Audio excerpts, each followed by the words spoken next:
बीडमध्ये शिवराज ड्युटीला 2 दिवसांपूर्वी झालेल्या मारहाणीनंतर आता पुन्हा ड्युटीला धमकावलं जाते। रुग्णालयात काही लोक रात्री धमकवण्यासाठी येतात असा आरोप खासदार बजरंग सोनवणे यांनी केला।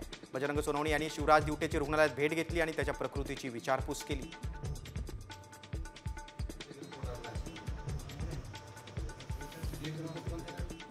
बीडमधील गुन्हेगारीचा मुद्दा पुन्हा एकदा ऐरणीवर आलेला आहे। शिवराज ड्युटीला झालेल्या मारहाणीनंतर आता पोलिसांनी 7 जणांना अटक केलेली आहे। मात्र खासदार बजरंग सोनवणे आता गंभीर आरोप केला की ड्युटीला धमकावलं जातं।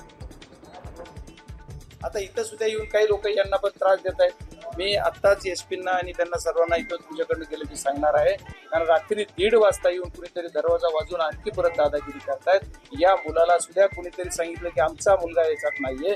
व्हिडिओमध्ये जेवढे दिसतात तेवढे ओळखून त्यांनी पोलिसांनी कारवाई केलेली आहे आणि जर का कुणी मस्तावलेवणी करत तर त्याला एकालाही सोडू देणार नाही, एवढा माझा शब्द सर्वांना